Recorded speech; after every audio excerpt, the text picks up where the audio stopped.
Well, good morning, you guys. As I'm sitting here drinking my coffee, getting everything set up while I go to work, I think about a whole lot of things. The blessings that I get to work from home, the blessings that I'm here to be able to be a teacher for my teenage daughter, that we pray daily that my husband, who has to go into his office because he doesn't have the ability to work from home, we pray daily for our friends that who work in the medical field, that they're able to save the lives of the patients they care for.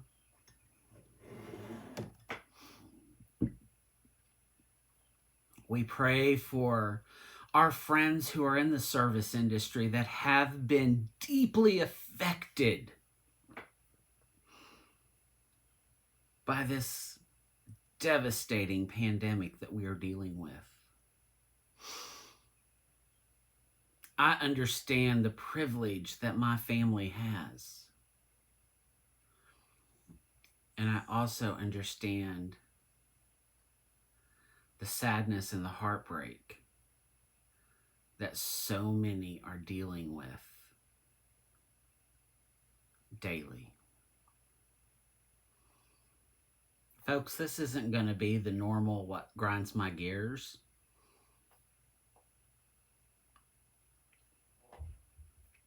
That you think it's going to be. Oh, it's going to be. But my tone is going to be a little bit different at first. See, my husband and I and my family,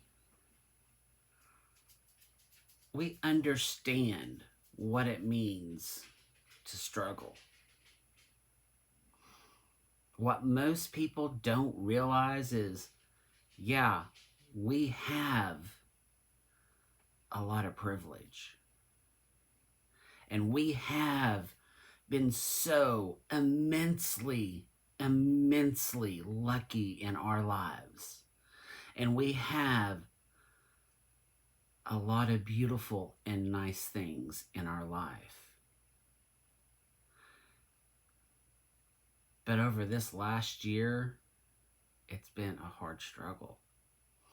We've had to burn through a whole lot of savings and a whole lot of 401k stuff and everything because of things that I personally had to go through.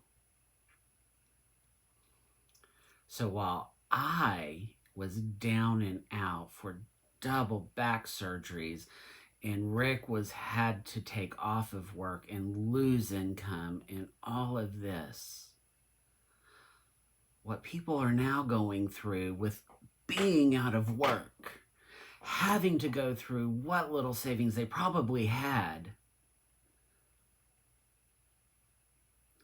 those people that are struggling, I understand because I've been there. I've worked in the service industry. I have been there. I've waited tables. I've worked and I've struggled in them for years.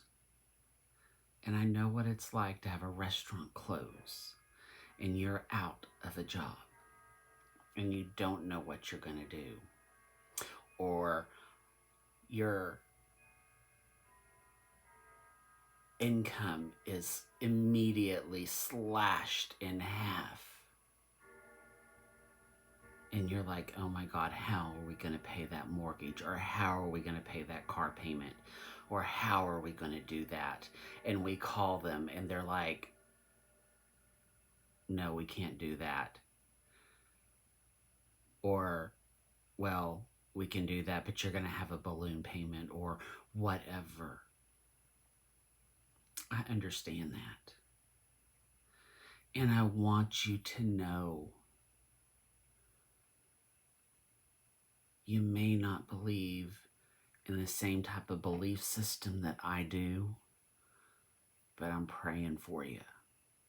I am. And I know that some of you that know me well, you're probably going, well, Mike, you're just as privileged as everybody else, but you don't get it. And that's fine. That's fine. You can say I don't get it. I do understand. I really do. But just know I'm praying for you, and I'm a shoulder if you need it. But just know I love you, and I know what it's like.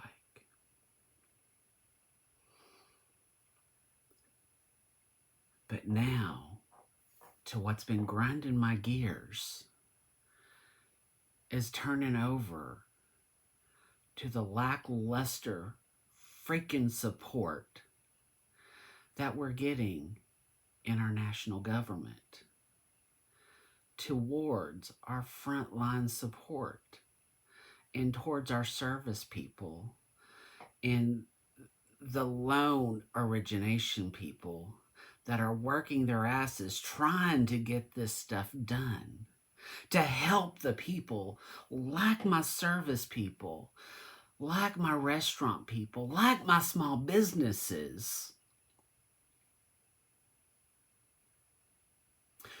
Our Secretary of Treasury, those people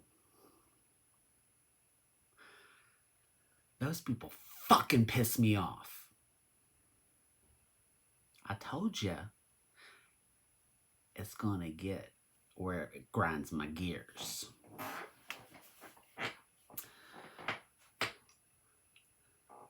So I was reading some freaking articles yesterday. Wall Street Journal online. Larry Kudlow, one of the economic advisors for the president, he was complaining his wife was working too hard to get an SBA loan for her art business to keep afloat. His wife was working too hard to get an SBA loan for her art business. They are freaking billionaires, and she needs an SBA loan. What about all of the actual small business owners that aren't billionaires? And what happened to all just the actual people that need those loans? What happened to the verbiage that were in that bill that prevented those people like Larry Kudlow and his wife to get those loans? I'm sorry. What the fuck are you doing, Larry Kudlow? Your fucking wife doesn't need a small business loan to keep her art business afloat. You're a fucking billionaire. Quit grifting off of our taxpayer money. You, sir, are a fucking grifter. You fucking billionaire. Quit wasting my taxpayer money as well as the 100 or 300 plus million other people's taxpayer money, because you know what? We know you didn't pay taxes because you writ everything off because of Trump's wonderful little tax thing that he ran through Congress that ensured the top 1%, which you belong to, didn't pay taxes. And for the first time in history, me, my husband, and our family of 3 who are in the middle class have to pay higher taxes. So you know what? Fuck you, Larry Kudlow. Fuck your wife too, and I hope her business fucking closes down. Next thing. SBA, quit making it fucking impossible for the people to get the PPP that definitely actually need it, that are trying to pay their people so they can pay their bills.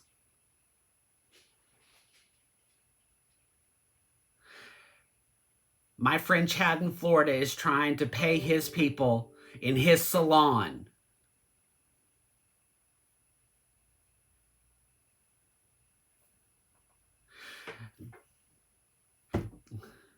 Just like my friend Jonathan is trying to pay his people in his architecture firm.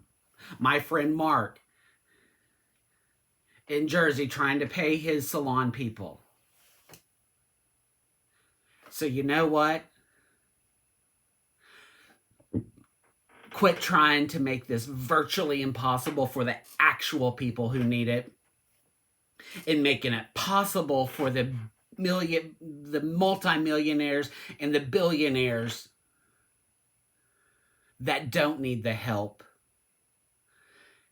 and start getting it for the small people that actually need it, and help the small business owners, because you guys are fucking it up, and you guys are what is running the economy.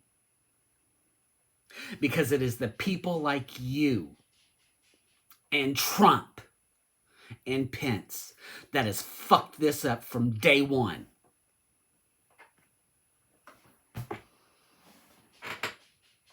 Next on my little grievance list of what is fucking grinding my gears. Yesterday, nice little, coronavirus update press conference. Excuse me, I need to take a drink of coffee.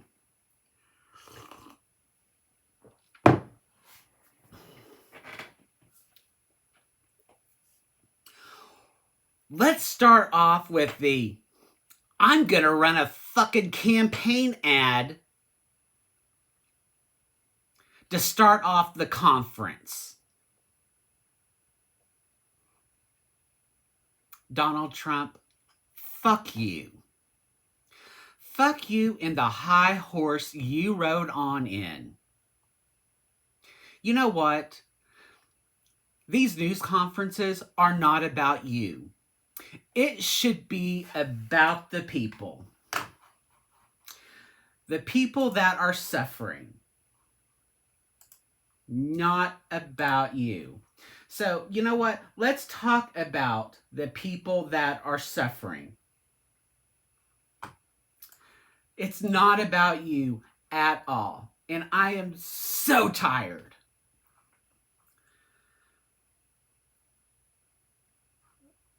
So tired about all of the people dying because it's about you. And you trying to make it nothing but a whiny bitch face because people are calling you out on the lackluster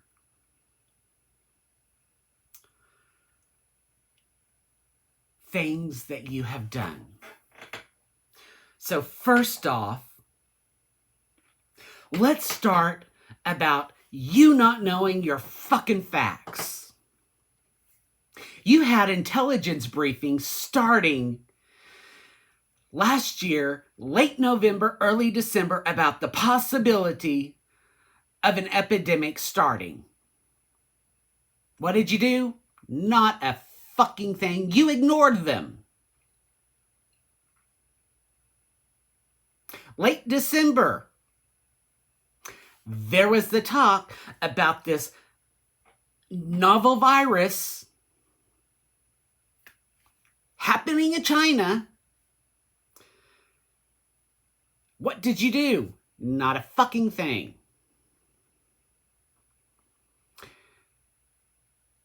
First case, fully confirmed, January 21st in Samaj County, Washington.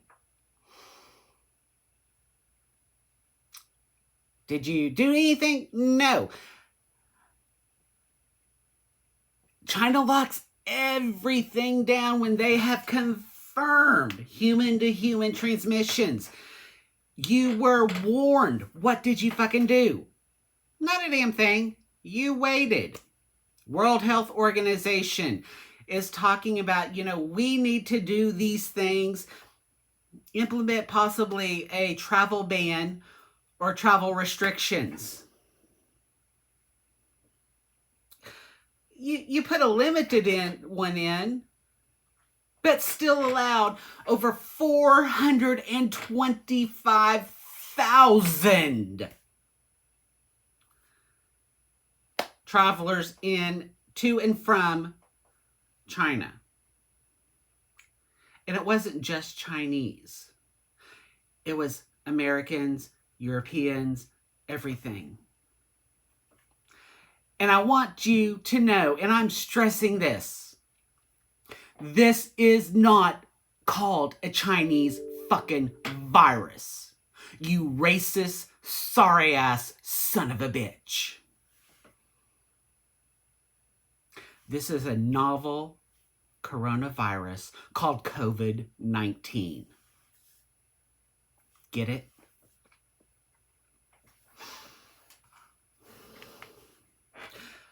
When you finally started to do stuff, wait, you didn't do it in January when we had cases.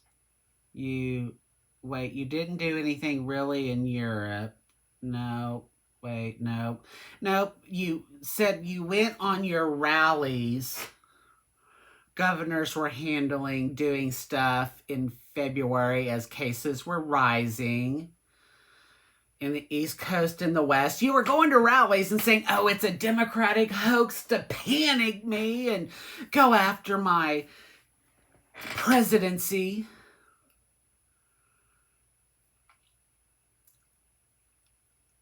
Because it was the Democratic primary season, and you did not want to give up your rallies. But the Democrats started seeing what was going on, started making changes because they understood that this was dangerous. Started canceling in-person rallies. They started making changes to primaries, but no.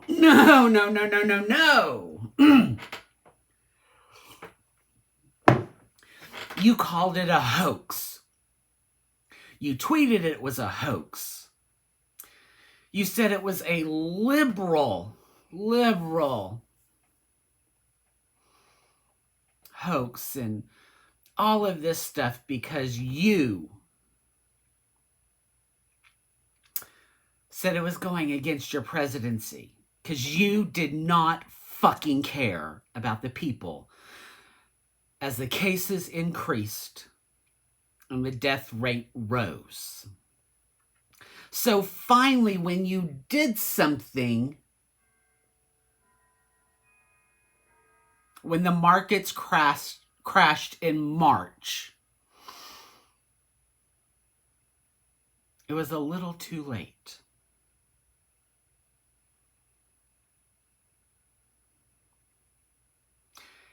And governors like mine in Oklahoma took their cues from you. Didn't do enough. Our death rate has risen. Our cases have risen. But thankfully, stronger mayors like mine in Oklahoma City have done more to help curb the growth. But it's still not enough because unlike most, we have a larger portion of our city that listen to people like you that don't want to heed the warnings. And it's sad. But then we had yesterday, February 13th. I'm sorry, April 13th. You so insistent to get the economy going when we don't have mass testing, we don't have mass antibody testing, and you so eager to get the economy going, which, yes, it would be wonderful, but we haven't flattened the curve. We don't have the people. We don't have the hospital capacity to ensure that we have the curve flattened and the doctors and nurses that are the right ones said this.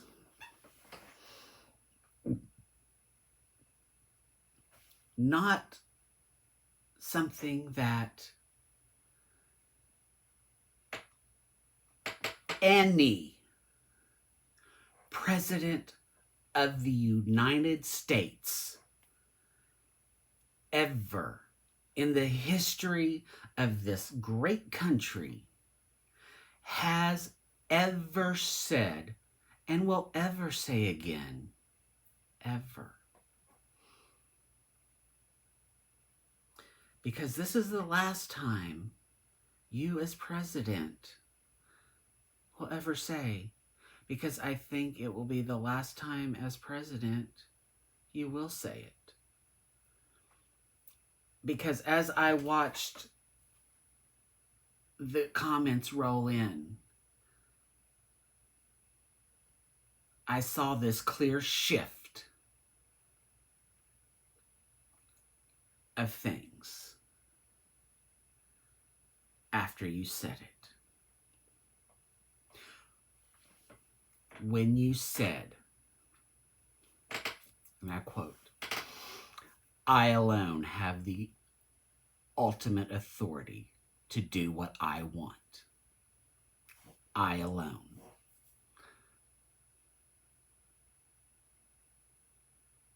No. Donald Trump, you do not have ultimate authority over us, the people. You do not have ultimate authority over the states.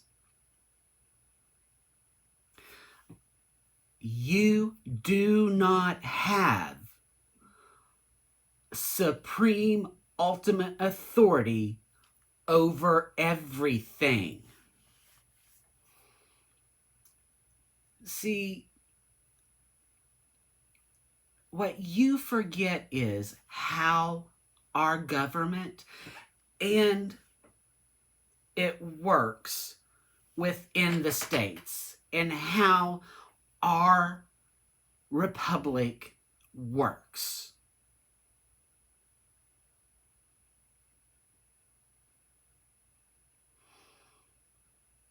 You, sir, will not get a second term. When those comments started rolling, when you said, "I alone have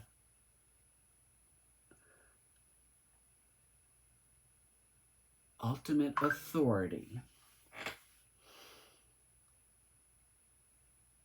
those comments changed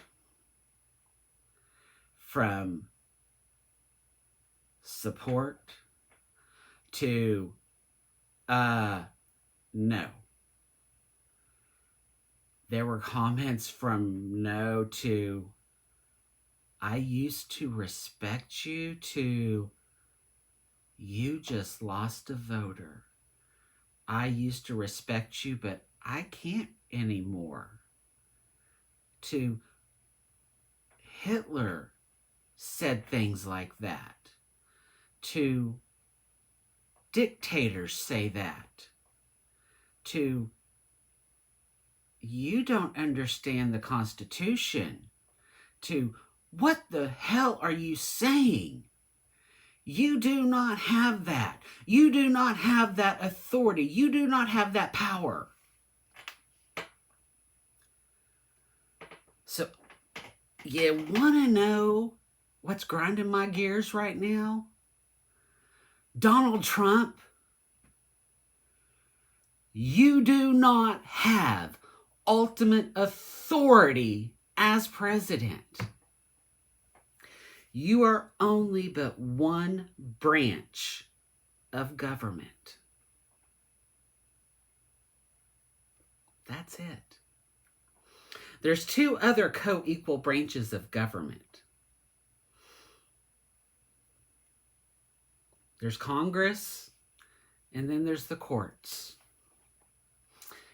And then there's the people.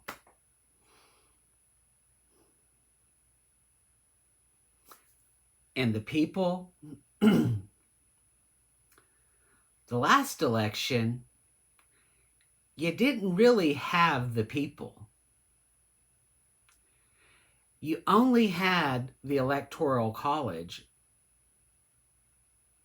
and not the people. This time, Donald Trump, you're not going to have any of it. So guess what? You can fucking grind my gears all you want for the next several months, but you can go fucking suck it. I don't fucking care. Because yesterday, what you did, I consider treasonous. Because you do not sit there on national TV and say that you have ultimate authority over the country, the people, the courts, the states, because you do not hold ultimate authority over anything. You are an elected official. You are the head of state. You do not have ultimate power. So you, sir, better watch it, because you better keep it in check, because our Congress, our Supreme Court, and the people will hold you accountable. And this time, come November, the ultimate accountability will be your removal.